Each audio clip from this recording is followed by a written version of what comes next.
বের হলো চিকিৎসক মমিতা দেবনাথের ময়নাতদন্তের রিপোর্ট। কলকাতার আর.জি. কর মেডিকেল কলেজের দ্বিতীয় বর্ষের স্নাতকোত্তর শিক্ষাবিদ ডাক্তার মমিতা দেবনাথকে 9 আগস্ট ধর্ষণ ও খুন করা হয়েছে, ঠিক যখন ভারত আসন্ন স্বাধীনতা দিবস উদযাপনের জন্য অপেক্ষা করেছিল। ঘটনাটি ভারত এবং এর বাইরেও শোক তরঙ্গ পাঠিয়েছেন। এই জঘন্য অপরাধটি শুধুমাত্র চিকিৎসক পেশাজীবীদের দুর্বলতাকেই তুলে ধরেনি, বরং কর্মক্ষেত্রে ডাক্তারদের, বিশেষ করে মহিলাদের নিরাপত্তা নিশ্চিত করার জন্য পদ্ধতিগত পরিবর্তনের জন্য ব্যাপক ক্ষোভ ও দাবির জন্ম দিয়েছে। 9 আগস্ট সকালে ডাক্তার মমিতা দেবনাথকে তার সহকর্মীরা নিখোঁজ বলে জানান। দীর্ঘ শিফটের পর বিশ্রাম নিতে তার শেষবার কলেজের প্রাঙ্গণে একটি সেমিনার হলে যেতে দেখা গেছে।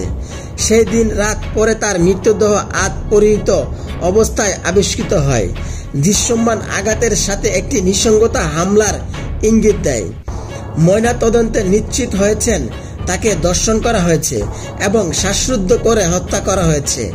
প্রতিবেদনে তার যৌনাঙ্গ, মুখ ও শরীরের অন্যান্য অংশে গুরুতর আঘাতের বিস্তারিত বিবরণ রয়েছে, যা তার মৃত্যুর আগে একটি হিংসাত্মক সংগ্রামের পরামর্শ দেয়। এই অপরাধের তাৎক্ষণিক প্রতিক্রিয়া ছিল ভয়াবহ ও অবিশ্বাস্যের। কলকাতা ও সারা ভারতের ডাক্তার সম্পাদক দ্রুত ডক্টর দেবনাথের বিচারের দাবিতে একত্রিত হয়। শুধু কলকাতা নয়, ভারতের বিভিন্ন জায়গায় বিক্ষোভ ছড়িয়ে পড়ে। ডাক্তার, মেডিকেলের ছাত্র, স্বাস্থ্যসেবা কর্মীরা রাস্তায় নেমেছিল মোমবাতি প্রজ্বলন এবং ডক্টর দেবনাথের স্মৃতির প্রতি শ্রদ্ধা জানাতে এবং হাসপাতালের কঠোর নিরাপত্তা ব্যবস্থার দাবিতে মিছিল করে। এই ঘটনাটি আন্তর্জাতিক দৃষ্টি আকর্ষণ করেছেন।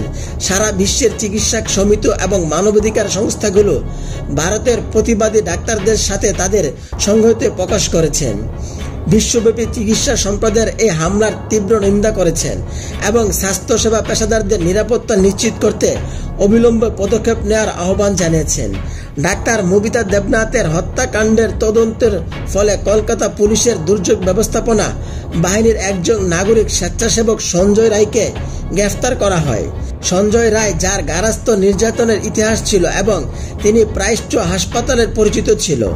অপরাধের জায়গায় তার ব্লুটুথ হেডসেট পাওয়া যাওয়ার পরে তাকে গ্রেফতার করা হয়েছিল। তার গ্রেফতার হওয়ার সত্ত্বেও নিরপেক্ষতা এবং সচ্ছলতা নিশ্চিত করার জন্য কেন্দ্রীয় তদন্ত ব্যুরো দ্বারা তদন্তের দাবি সহ আরও পূর্ণাঙ্গ তদন্তের জন্য ব্যাপকভাবে আহ্বান জানানো হয়েছে।